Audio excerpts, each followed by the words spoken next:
Alright, we're doing the Chapter 8 test. So, at the beginning there was a little bit of review on sequences. So the first thing to do is to find out if this is an adding or a multiplying. And we can see this one's going to be every time. We're going to do times 4. So, we're going to use our blanks. With multiplying, remember we need an exponent. So since we're multiplying by 4, I'll put a 4 there. N goes up there. And then over here I need my T0. So remember I got my T0, my change, and my variable. So to get to T0, I need to go back one step. So I go back one step. Instead of multiplying by 4, what would I multiply by 4 to get to -1? That's -1 divided by 4. So I get -1/4 times 4 to the n. That's my equation. It's a geometric sequence. Now over here though, instead of multiplying, we're going down by 5 every time. So that's one where the 3 blanks are 1, 2, 3. Again, it's T0, change, variable. Well, my change here is -5, n. And my T0, I got to go back one more step. I get to 22. So it's 22 minus 5n. So those are my two equations for the explicits. Alright, over here we had a little bit of matching. We had to match each of the graphs with one of the equations over here. So I'm going to start with the first one, and I'm going to say I need to use the zero product property to find out the zeros. So I'm going to do that. For A, this is x minus 5, so my zeros are x equals 5. So x minus 5 equals 0. Add 5 to both sides. It happens twice, so it's probably going to be this one, because it hits at 5 twice, but I'll hold off. This one I can't do right away. I got to factor that one with some boxes, so I'm going to hold off on that one. This one, though, I can do that one, because that's a GCF of -2, and then I have x squared minus 1. Then I got to do some boxes at that point also. Oops, sorry, that's not -1, that's going to be +1. Took that net minus sign out. Yeah, so we can try and do some boxes with this one. So we'll hold off on that one. Over here, got to do some boxes with that one. With this one though, that's going to be x plus 2 equals 0, x plus 5 equals 0, x equals -2, and x equals -5. If I look up here, I don't have anything that's at both -2 and -5 crossing the x-axis. I don't have anything with those zeros, so that's kind of that one's out. Alright, so we got to figure out the rest of these ones. I may as well start with this one. I'll do C because I've already got it a little bit simplified. So I got x squared and 1.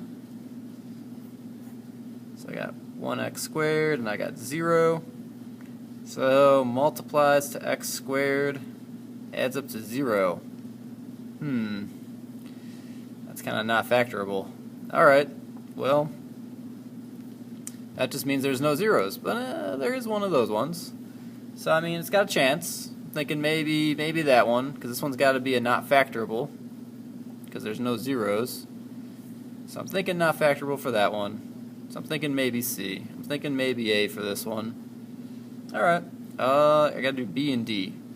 I guess I'll just do them in order. I'll try B out next. So I got this x squared minus x minus 2.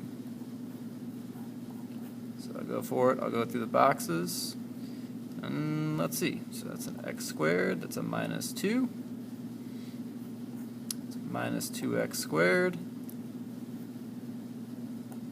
Minus x. So multiplies the minus 2, adds to -1. That's going to be minus 2x and x. Minus 2x and x. Well, that's got x the same. That's got a 1. 1 times -2 is -2. -2 times x. So I get x minus 2, x plus 1. So that means if I set them both equal to 0, that's x equals 2. And over here I get x equals -1. And I got nothing. There's no 2 and -1. That's not going to work out. So, not going to be B. So we can kind of confirm these. Looks like we're pretty well set. This has got to be A, 'cause that's the one that hits at 5 twice. This one's probably C, and I can say, alright, well, let me look at my y-intercept. Well, my y-intercept is -2. Yeah, that looks pretty good. I'm going to pick that one. That leaves D. And so I'm a little bit nervous, because I see here it's definitely not going to be very clean to factor. It might give us like a half, and that looks like 3. But it's my only one left, and I can check my y-intercept. +3. Right there, +3. So that's got to be that one. Alright, on the back. So first we got to find these x-intercepts without a table or graphing. Well, that just means we set each piece equal to 0. This one's pretty nice. That's an x equals 133. Add 133 to both sides. Over here is a little bit trickier. So I've got to subtract 144. Then divide by 2, so I get x equals -73. And remember, those are the x-intercepts, so if we remember from our graphs, that's kind of where we cross the axis here. So that means the y-coordinate's 0, so we'll put in my zeros, and I got 133 and -73. And again, this comes from x minus 133 equals 0. Add 133 to both sides. Over here, we got to factor these. Don't factor, just solve. One is regular, one is perfect squares, one is GCF, and one is not factorable. Well, I know perfect squares is the one that's only got 2. So if I look here, 3, 3, 3, 2, that's definitely perfect squares. So I'm going to do that one first, because I remember the trick. It's the square root of this one minus the square root of the other one,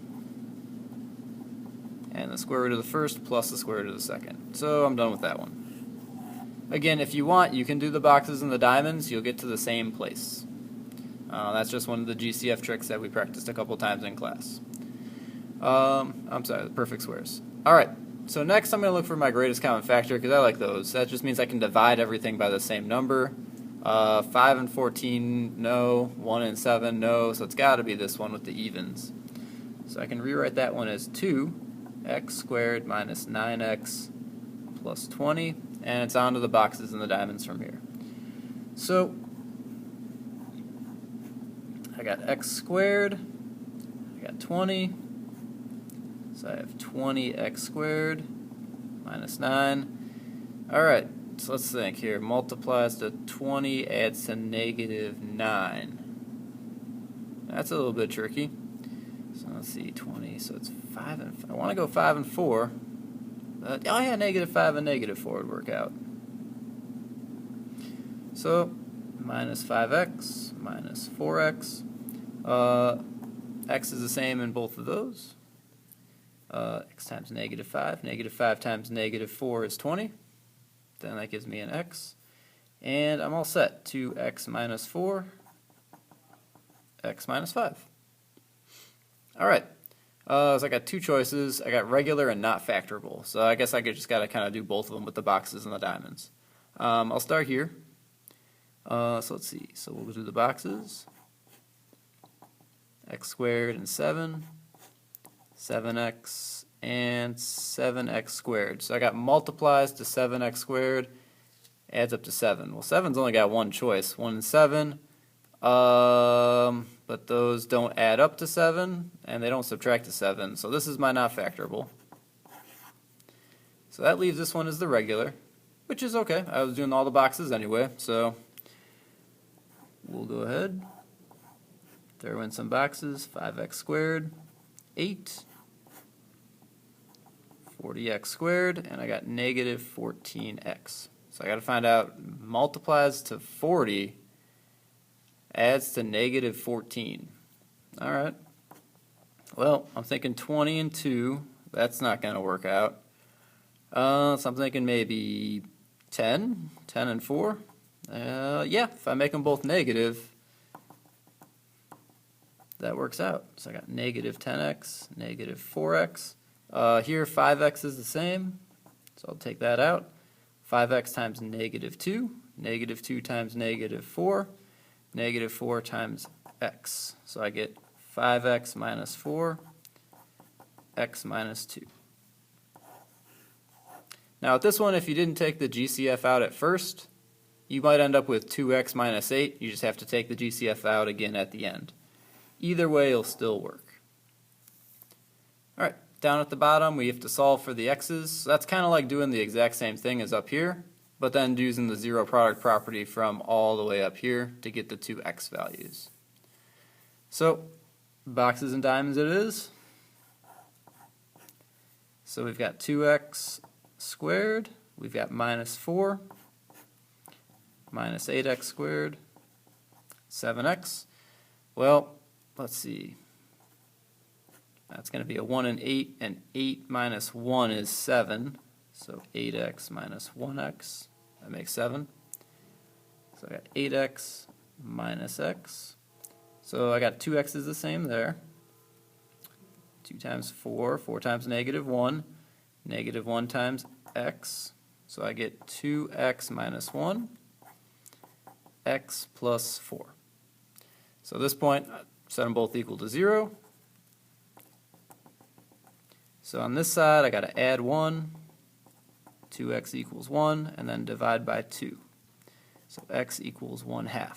On this side, x plus 4 equals 0, minus 4, x equals minus 4.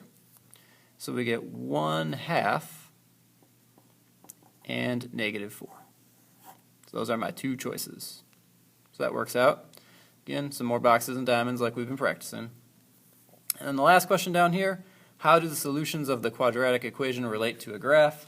Well, we use that on this page. We said that the solutions that we got, the zeros, had to be the zeros here. They had to be the two x-intercepts.